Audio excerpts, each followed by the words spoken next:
Hi. Hey, Joseph. All right, we're good. So usually I like to do niceties and greetings, but we only got 15 minutes, so I'll just go ahead and jump into it.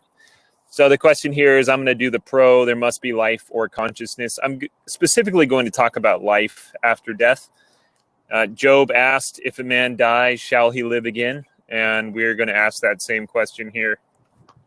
So I remind everybody that this is a preponderance of the evidence. This is not something that can be proven true or false because nobody has been to the afterlife. Well, I would say that there has been someone there. You know, we could say outside of the scripture, there has been no evidence of someone going to the afterlife and coming back that we know of. But so we're gonna kind of debate on whether or not there is evidence that it's possible.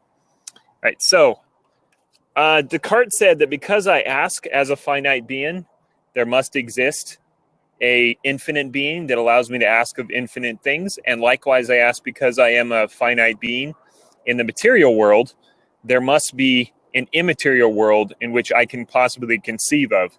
And so I think I would just point out that argument similarly. So back to science. Science can either prove or disprove the afterlife. I'll get to this later. So what it seems to me is that we are going to just see what's more reasonable, right? The existence of what we see in the world, does it posit an immaterial world, which could be the afterlife, or a purely material world, which is when the material world ends, everything ends. And okay, sorry, just trying to see my time. Got a minute left. So, so is there anything in science that could tell us of this? And I am going to later say yes. Right. Now, again, the Christian says that there is an afterlife and he can show evidence for it. The non-Christian says no, most likely. Most likely. So the atheist would say no. But I think Dinesh D'Souza talks about this quite eloquently, that the Christian or the person that says there is life after death is often laughed at by the purely naturalist, saying that we know everything there is to know, or that we know quite a bit about the material world anyways, and nobody has been to the immaterial world, and therefore we cannot know anything about it. But you know, we don't actually know anything about the material world. We only know about 5% of matter, and according to statistical theory, that's really nothing. So I'm going to go ahead and pass it. I'm out of time. Gotcha. Well, thanks for that. I think we're going to have a good round two.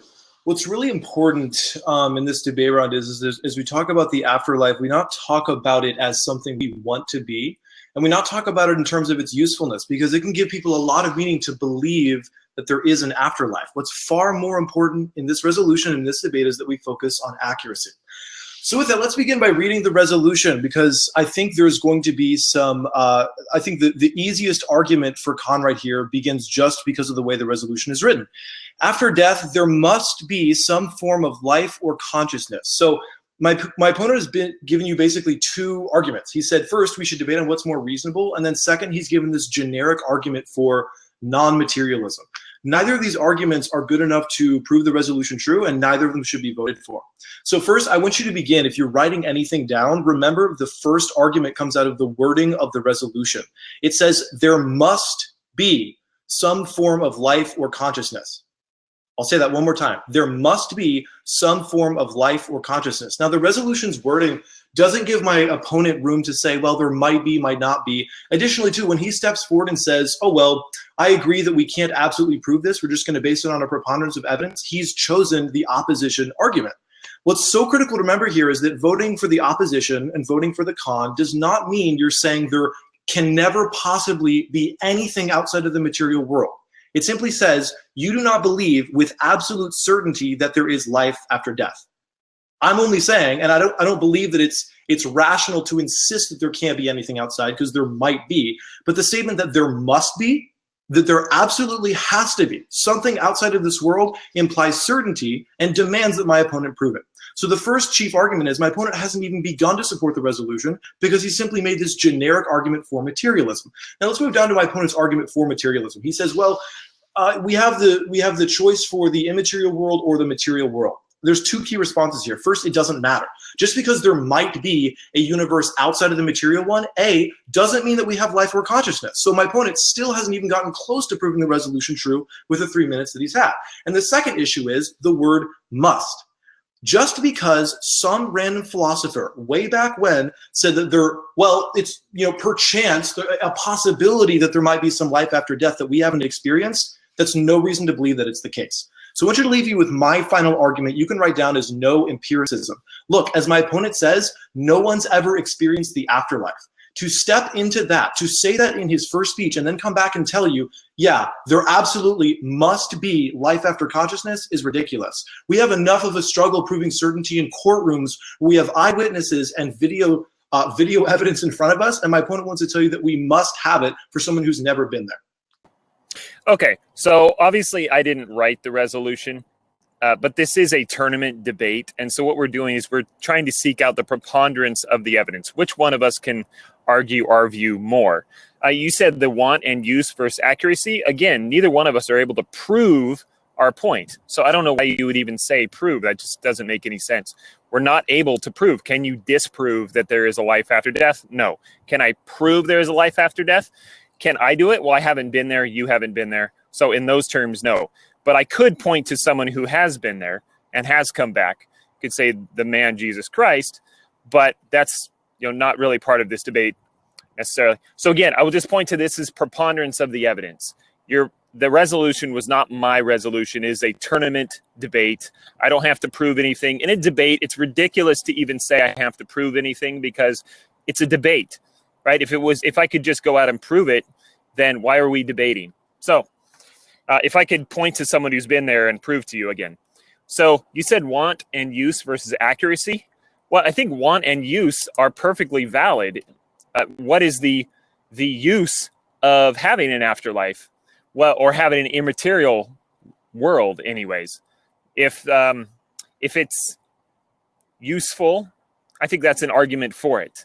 So I don't think that's something that we should just throw out with the baby with the bathwater type argument.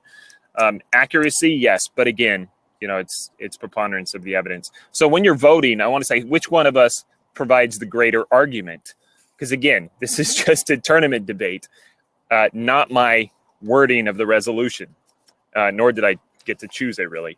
So I will again, since we can't scientifically, which science isn't kind of meaningless anyways, but we can't scientifically prove there's an afterlife, although I do have scientific evidence that there is an afterlife, an immaterial world, life after death, things like that. People that have died and claim to have gone somewhere and then come back, out-of-body experiences, things like that.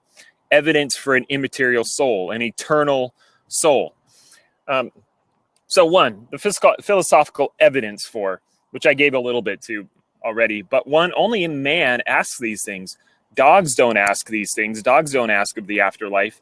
No animal asks of or seems to show any evidence whatsoever of even a thought of an afterlife. They don't bury their dead. They don't love their dead. We have ancient, pyramids. Only humans care for their dead. Only humans bury them alive. Only humans hold funerals. Number two, well, I'll get to this later probably, but meaning of life and justice. So I'll come back to that when I have more time. I'm not out. Okay, let's get through a couple of things here. First, he says that he can't prove that this is true. This is really not a hard issue. I don't care if it's a tournament debate. The fact that it is a tournament means that we have to focus on the wording of the resolution and not rewrite it so that it makes things convenient.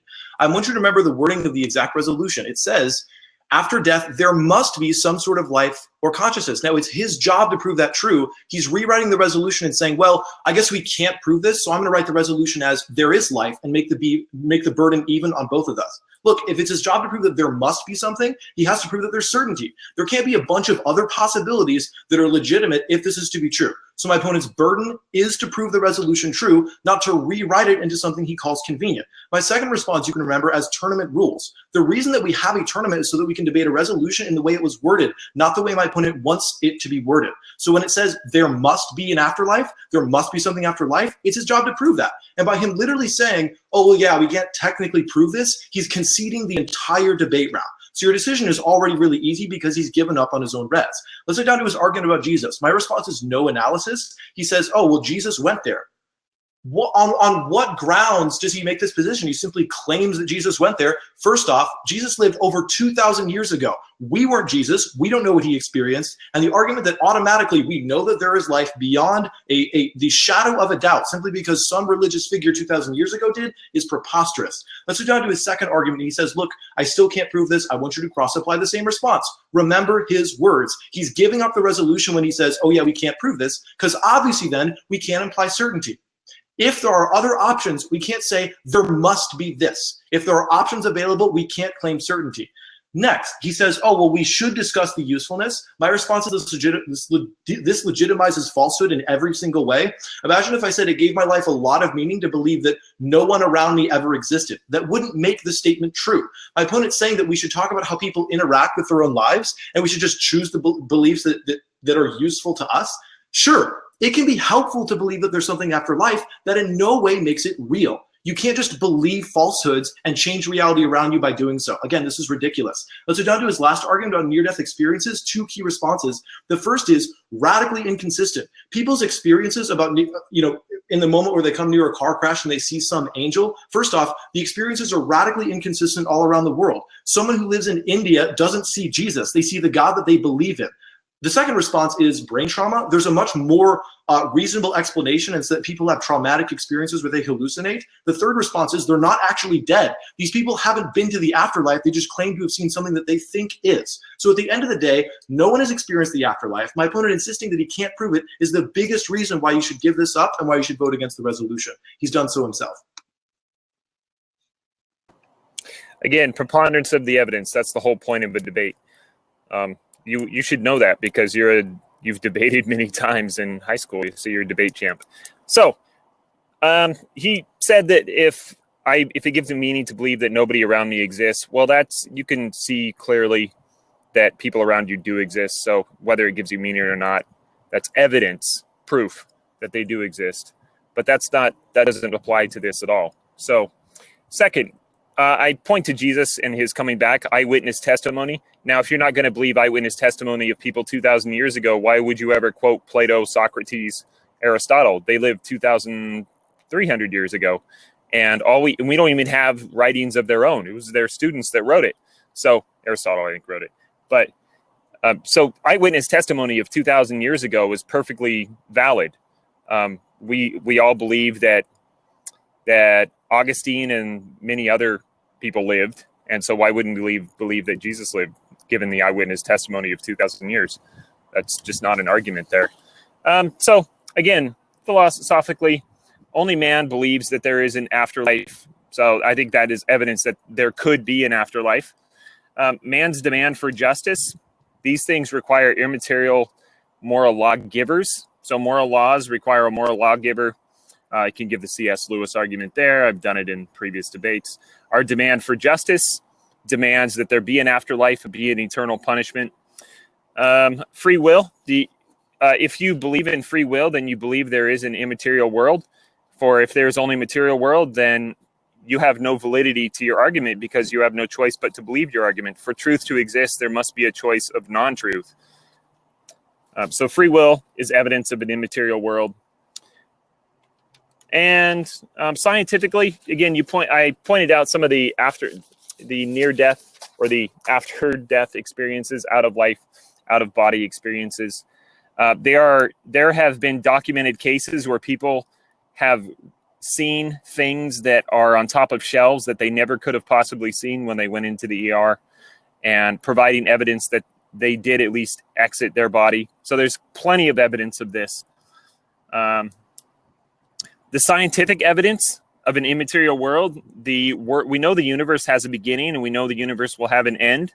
So what exists before the beginning? There must have been something, for we know that science itself believes in cause and effect.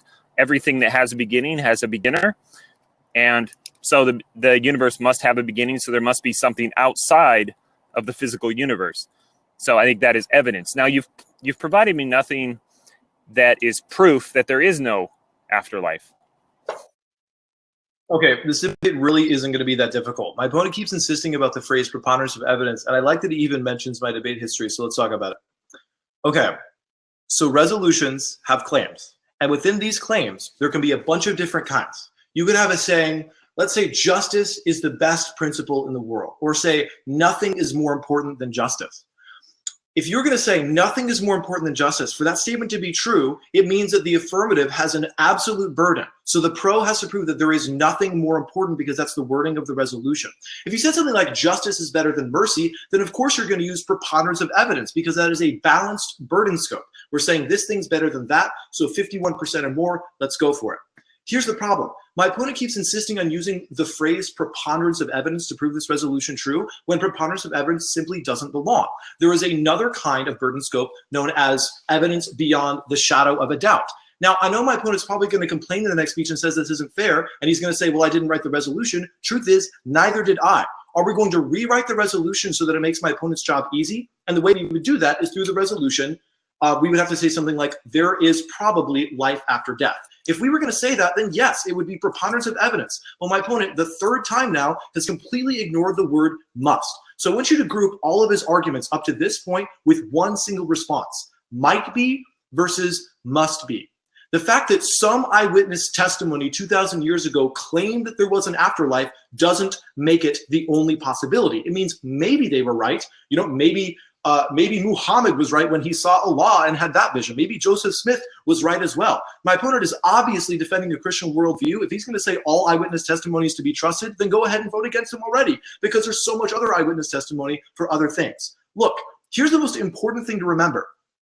In any scenario that my opponent gives you, is the existence of an afterlife the logical, essential, most completely, absolutely obvious? Is that the only conclusion that we can come to? Of course not. There are other possibilities like brain trauma. Besides the fact that the person isn't dead and isn't experiencing the afterlife, maybe they're hallucinating, maybe the eyewitnesses were wrong.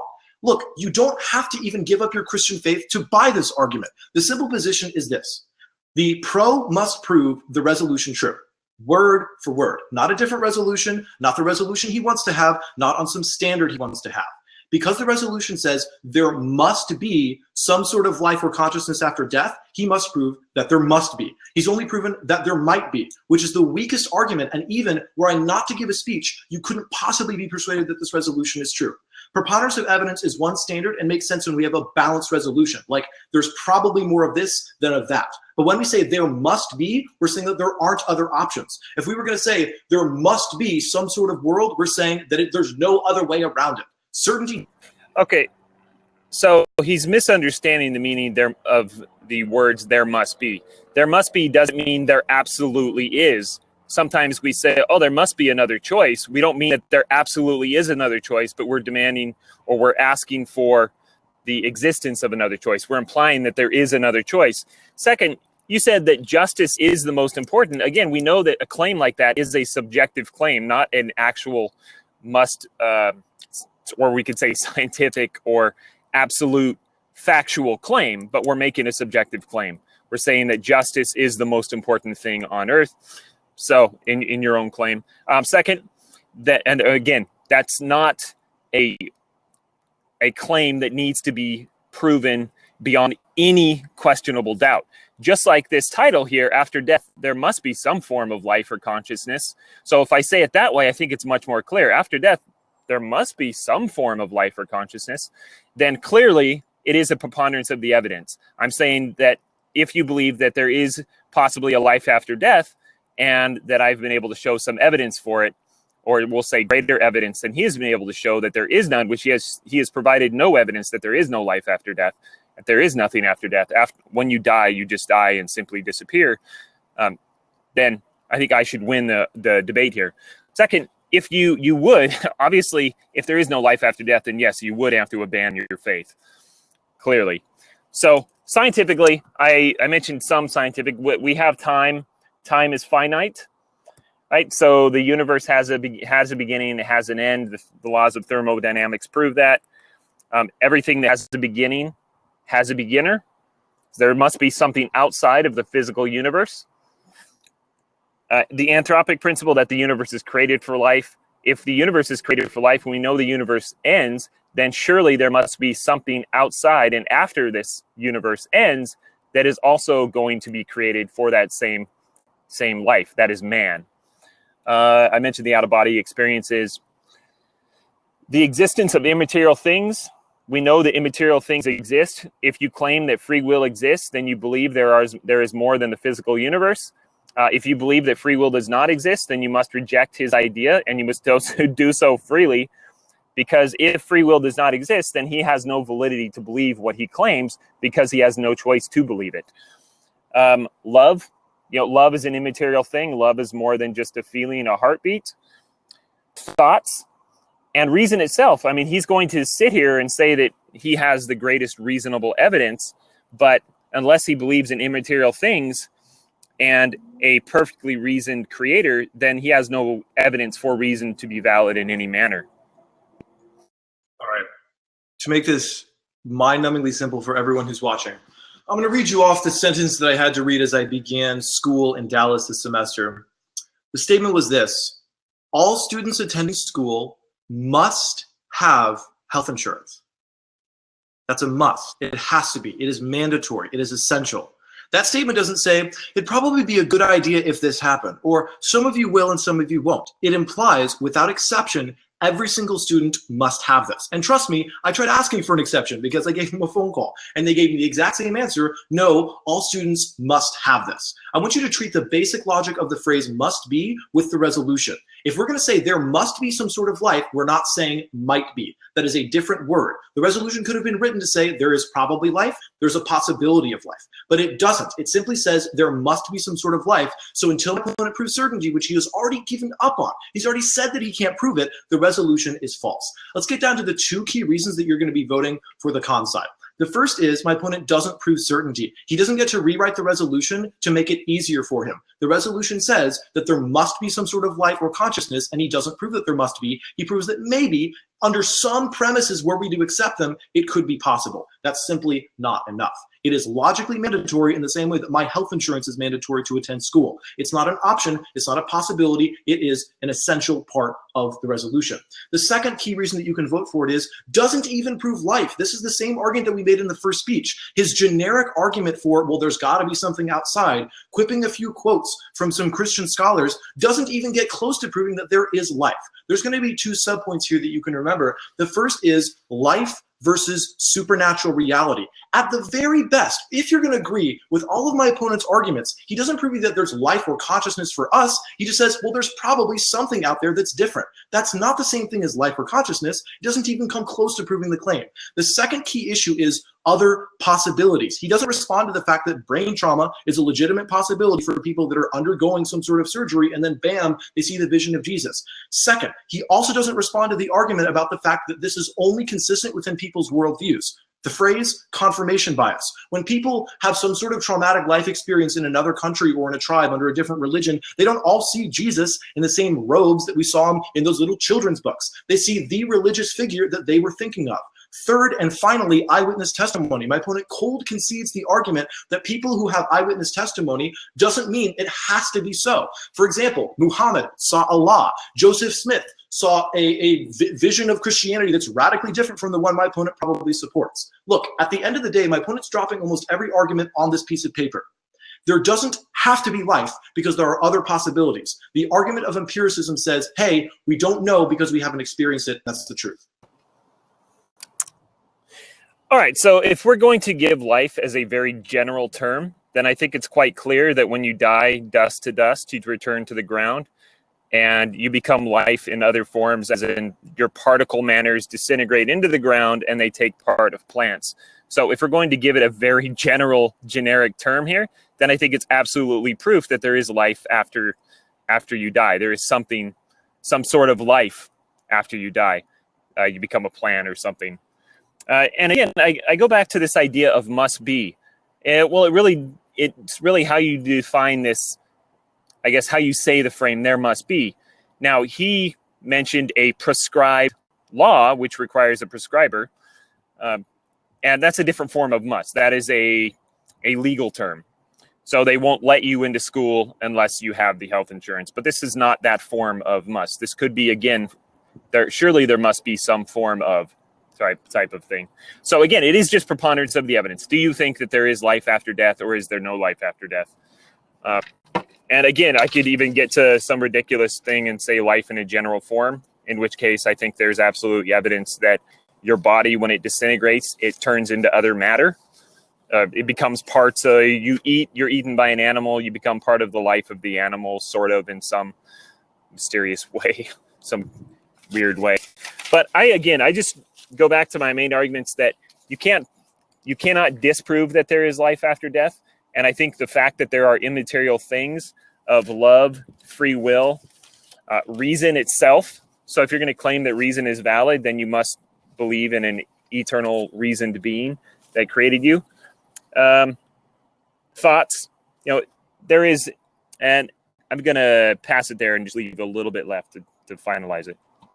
Okay, again, my opponent insists that this is a legal term. This is literally not a legal term. The word must means mandatory. If we said you must eat food to survive, we're saying there aren't alternatives to eating food. There's no other way around it. It's not saying you could probably skip food and maybe you'll live. It's saying it's mandatory. So it's not legal. Words have meaning. This is really not hard at all. The second thing is he says, oh, well, you turn to a death. The first one, this is a brand new argument. My opponent's saying, oh, well, technically you become life because someone else eats you. No, that's not true. You are clinically dead. You are not a thing. You are broken down into the ground. This is a brand new position. And get this, my opponent's completely giving up on his old argument. He's no longer talking about the supernatural reality. He's saying, well, technically an animal eats you and then they get like less hungry. So I guess technically, is that life or consciousness? Of course not. You're totally not conscious and sentient afterwards. Even if you were, we have no bloody way of knowing. Come back to the argument of empiricism. We simply don't know because we haven't experienced. That is the argument that says we can't demand that it's essential. We can't demand certainty. So first, words mean things. My opponent can't change the meaning of the word must or insist that it's a legal term. The word must gets used all over the place, not just in courtrooms. The second thing is my opponent's giving up his whole position. He still hasn't responded to the brain trauma argument. He still hasn't responded to the argument of eyewitness testimony. He still hasn't responded to the argument about how there's other possibilities. I think this round is going to be easy for you. So I did respond to the brain trauma. I said that there is evidence that people have seen things on top of shelves that they had no possibility of ever seeing.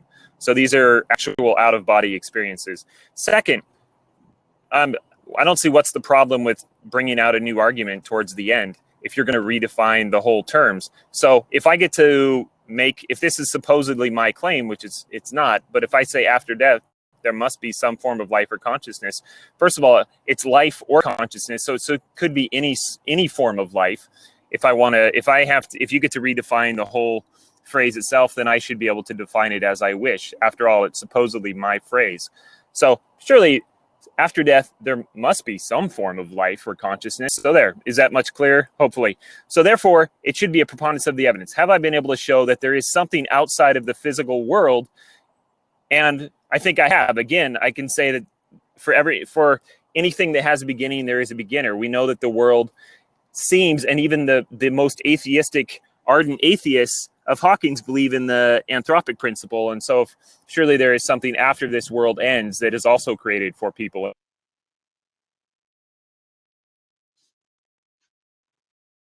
Okay, now we're on. Okay, so first, my opponent's not even addressing the substance of my argument. He says, well, some people had an out-of-body experience where they saw a book on a shelf. Therefore, there is consciousness in a supernatural reality that all of us will experience. It would be patronizing for me to explain why that's even a problem. Look, just because someone has an out-of-body experience doesn't mean that there's life after death, because there's other possibilities. Maybe they hallucinated it. Maybe they saw it when they walked in the room and thought about it later. The second argument is this doesn't prove that it's after death because these people haven't even died yet. You can't say that someone who has an out-of-body experience proves that there's consciousness after death. That makes no sense. What if they just saw it when they walked in the room? Okay. Let's come down to the second argument of rewriting resolution. My opponent is now making the argument. He's given up almost entirely on his original position, and he said, well, technically you become food for other people. Okay, the resolution is not a spin the wheel and make the argument you want. It has a clear and strict wording. We've already beaten the argument that there's consciousness after death. Your dead body isn't conscious. It's not alive, definitionally. This isn't a hard position. The last thing is, explicitly rejects resolution. My opponent says that he's not trying to prove that there must be. Back in like the first 45 seconds of his last speech, that's what he says. I can't really prove that. It can't be demonstrated beyond the shadow of a doubt. So let's get down to what the resolution says. It says that after death, there must be some sort of life or consciousness. And the same way we might say, you must have this, you must eat food. It means there aren't other options, there aren't alternatives. There are alternatives. Eyewitnesses can be wrong, brain trauma can be